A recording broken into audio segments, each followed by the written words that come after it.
실습 내용이 그리고 수업 내용이 비교적 짧았기 때문에 그것 이외에 준비할 수 있는 그리고 생각해 보아야 할 내용을 조금 더 전달하겠습니다. 우리 학생들이 UX 분야에서 익숙해져야 하고 그리고 UI, UX 디자이너들이 많이 사용하는 도구들을 설명을 해주고 나서 그것들을 활용을 해서 우리가 최종적으로 목표로 하는 포트폴리오 사이트를 어떻게 만들어 가야 할지를 한번 짚어보겠습니다. 저는 이 자료를 구글링을 해서 UX 디자인 툴이라고 검색을 해보면 매년 이렇게 새로운 그 블로그라던가 뉴스 같은 게 작성되곤 하는데요. 여기서 들어가서 가장 많이 쓰이고 있는 툴들을 조사해보고 전달하고 있습니다. 일단 와이어프레임 UI 단계인데요. 대부분 학생들은 여전히 일러스트레이터나 포토샵이 웹이나 모바일 어플리케이션을 디자인할 때 가장 많이 쓰일 거라고 생각하고 있겠지만 현재 실무에 나가보면 전혀 그렇지가 않습니다. 상단에 있는 스케치라는 툴이 거의 압도적으로 많이 사용되고 있고 취업 시에도 이 스케치라는 툴을 쓸 수 있느냐를 중요시하는 경우도 많이 있어요.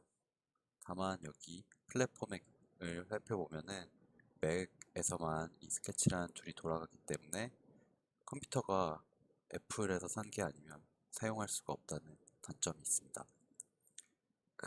이런 시점에서 원래 스케치가 굉장히 압도적으로 좋았고 가장 많이 쓰이는 툴이었는데 현재는 이 피그마 그리고 XD 같은 툴들도 조금씩 많이 사용되고 있는 툴입니다. 사실 저는 학생들한테 XD를 쓰라고 이야기할 참이었는데요. 근데 피그마라는 툴이 작년부터 시작해서 굉장히 많이 쓰이기 시작하는 추세입니다. 장점부터 말씀드리면 일단 맥이나 윈도우에서 다 돌아가고요. XD도 마찬가지지만 근데 피그마의 경우에는 그냥 인터넷에 연결만 돼 있으면 어떤 브라우저에서건 켜서 사용을 할 수가 있습니다. 정말 가볍게 협업을 하기 좋게 돌아가는 그런 툴입니다. 협업을 할 수 있는 이유는 이게 브라우저를 활용해서 돌아가다 보니 여러 사람이 하나의 작업물에 동시에 접속해서 수정을 하거나 편집을 할 수 있다는 그런 장점 또한 있습니다. 그래서 피그마 혹은 XD에 익숙해졌으면 하는 게 꼭 필요할 것 같고요.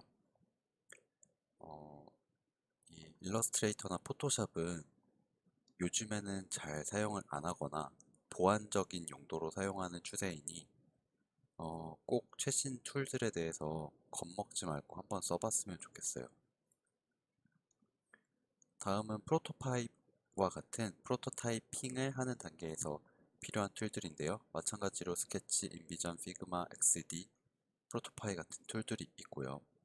여기 단계에서는 애니메이션 효과를 지원하느냐, 트랜지션에 대한 화면 전환이 어떻게 멋지게 구현할 수 있느냐 같은 것들을 중점적으로 비교해 보면 되는데 이 스케치와 인비전은 화면 내 세부적인 애니메이션을 표현하기 위한 도구는 아니고요.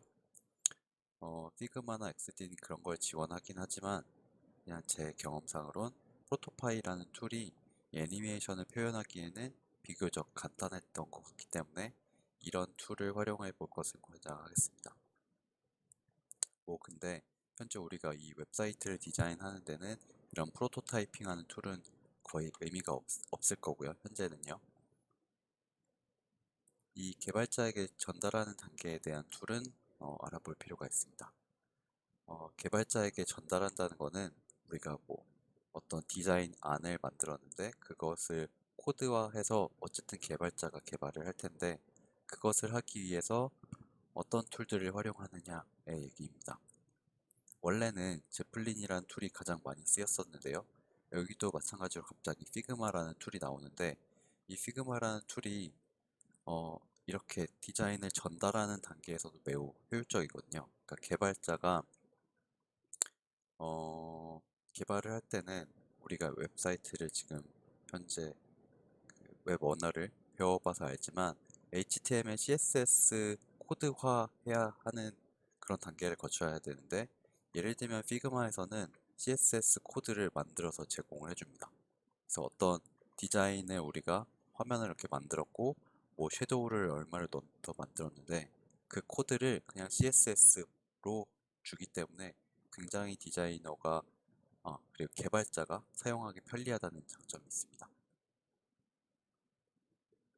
뭐 제플린이란 거는 따로 배워야 할 툴 같은 건 아니고 스케치, 피그마, XD로 만든 파일을 이렇게 임포트해서 변환하기 위한 툴 정도로 이해하면 될 것 같습니다. 그래서 여기서부터 학생들이 해야 될 숙제입니다. 과제이니까 잘 보시고요. 우리가 최종적으로 포트폴리오를 만들기로 했는데, 포트폴리오에 들어갈 수 있는 본인의 작품 3개 이상 정도를 한번 생각해 보고요. 그것 이외에도 자신의 어떤 내용을 소개할지를 생각을 해보시면 좋겠습니다. 그리고 나서 이렇게 오른쪽에 그림 있는 것처럼 인포메이션 아키텍처를 한번 만들어 보세요. 이 홈 화면에는 뭐가 보일 것이고 그 안쪽엔 뭐가 보일 것이고, 이렇게 그 정보의 구조를 짜보자는 것입니다. 그리고 나서 이렇게 와이어프레임을 만들어 보세요. 다시 말하지만 XD나 피그마 같은 툴을 적극적으로 활용할 것을 권장하고 싶은데요. 현재 이 그림은 모바일 앱을 표현한 것이지만요. 우리가 웹사이트를 만들 때도 이렇게 만들어서 디자인할 때 그리고 개발할 때 쓰는 것이 훨씬 효율적입니다. 그래서 정보를 뭐를 넣을지를 결정하고 나서 과제로서 일단은 간단한 수준이더라도 이렇게 그 와이어프레임을 한번 잡아주시되 XD 혹은 피그마 같은 툴들을 적극적으로 활용해 보세요. 피그마는 아마 안 써봤을 테지만 유튜브에 자료가 생각보다 많이 있더라고요. 튜토리얼 자료가요. 겁먹지 말고 한번 써보면 XD보다 오히려 편리한 점도 많고 장점도 많은 것 같으니 한번 활용해 볼 것을 추천하고 싶어요. 이 기회에 한번 써볼 것이 좋을 것 같고요.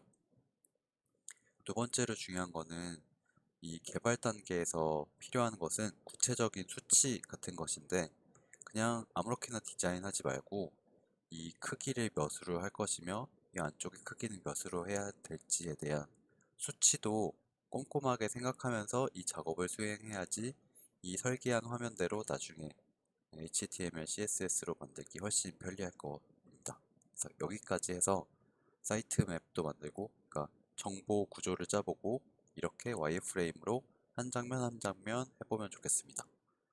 뭐 현재 학생들이 만들 페이지가 엄청나게 많은 숫자의 페이지일 거라고 생각하진 않아요. 한 5장, 10장 이내, 많아봐야 10장 이내 페이지, 5장에서 10장 이내 페이지를 만들 것이라고 생각하는데, 혹은 그것보다 작아도 상관없습니다만 어쨌든 작은 숫자의 페이지를 이렇게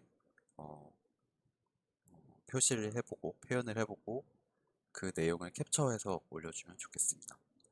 혹은 그냥 원본 파일을 올려도 상관은 없는데 아니면 PPT에다가 캡처를 해서 올려주는 것도 괜찮을 것 같네요. 네, 수고했습니다.